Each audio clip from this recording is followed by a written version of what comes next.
எல்லா புகழும் இறைவனுக்கே. மக்கள் மத்தியில் பிறந்து மனித வெள்ளத்தில் உயர்ந்து அனைவர் உள்ளத்திலும் அருகாய் நிறைந்து ஆளாய் விரிந்து பறந்து சிறந்து செம்மாந்து சிரம் நிமிர்ந்து நிற்பவர். இலக்கணத்தால் தலை நிமிர்ந்த தமிழை போல இருப்பவரில் தலை நிமிர்ந்த தலைவர்.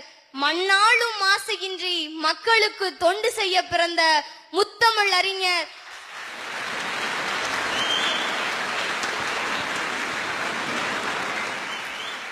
டாக்டர் கலைஞர் ஐயா அவர்களை வணங்கி. நீ பெரிய பேச்சாளர் ஆயிருவ. எதை வச்சு சொல்றன்னா, கைதட்டுறதுக்கு கேப் விட்டு அடுத்த வரி ஆரம்பிச்சவர் பெரிய பேச்சாளர் தான். அவருடைய மக்கள் பணி தொடர்ந்திட என் வயதில் என்னுடைய வயதில் 10 வயதையும் அதற்கான ஆரோக்கியத்தையும் தலைவர் கலைஞர் ஐயாவுக்கு கொடுக்க இறைவனிடம் வேண்டுகிறேன்.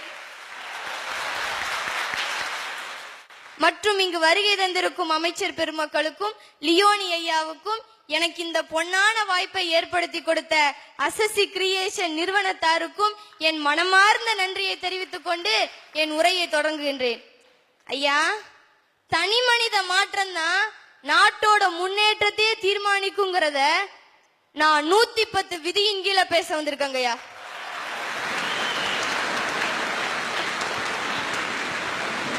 ஏமா, அப்ப நீ யாரையுமே பேச விட மாட்டிய? நீ வேற நம்பரே கிடைக்கலையாப்பா உனக்கு? ஐயோ, உங்களுக்கு தெரியாதா? செல்வி எல்லாம் 110 விதியின் கீழே தானே பேசணும்.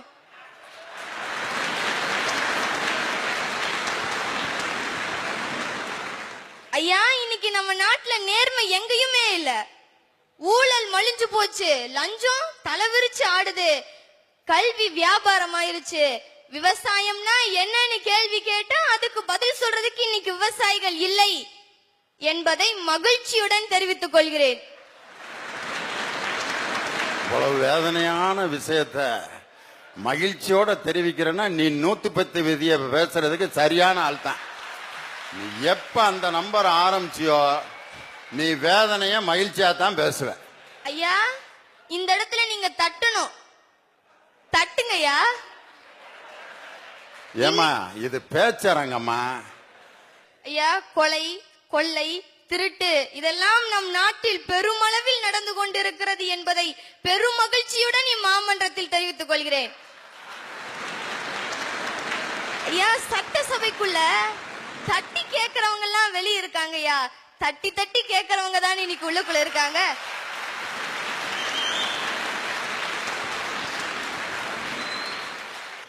ஒரு மனுஷனும் சிந்திக்காம செஞ்சதுனால இன்னைக்கு நம்ம எவ்வளவு கஷ்டப்பட்டு இருக்கிறோம்.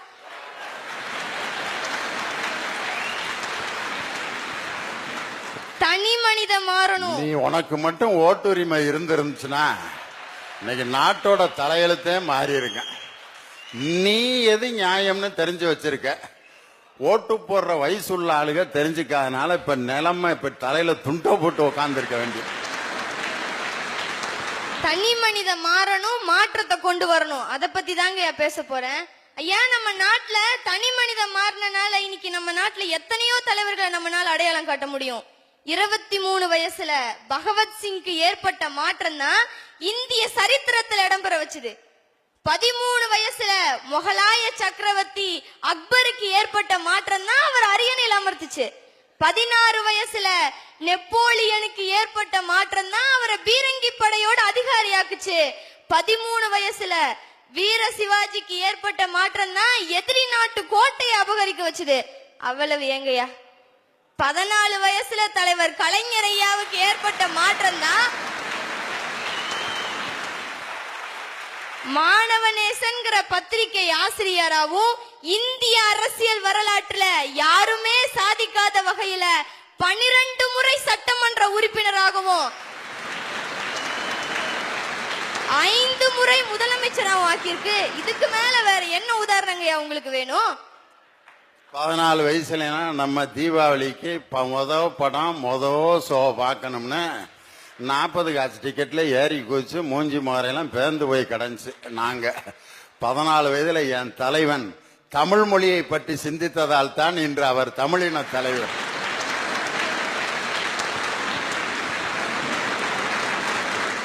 இப்படி ஒவ்வொரு மனுஷனும் சிந்திக்கணும். அதுதான் நம்ம நாட்டோட முன்னேற்றத்தை தீர்மானிக்கும். ஐயா, நீங்க டிஸ்கவரி சேனல் பாப்பீங்களா? எப்பயாவது நான் மற்ற சேனல்ல ஒன்னும் சரியில்லைன்னா அதான் பார்த்தாக வேண்டியிருக்கு. அதுல உங்களுக்கு பிடிச்சது யானை தானே?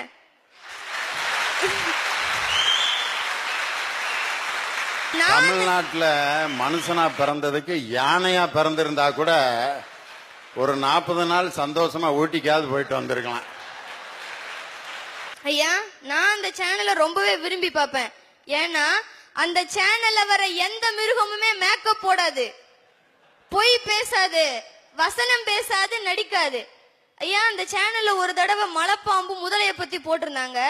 அதை பார்த்து தெரிஞ்சுக்கிட்ட விஷயம் என்ன ரொம்பவே ஆச்சரியப்பட வச்சுது.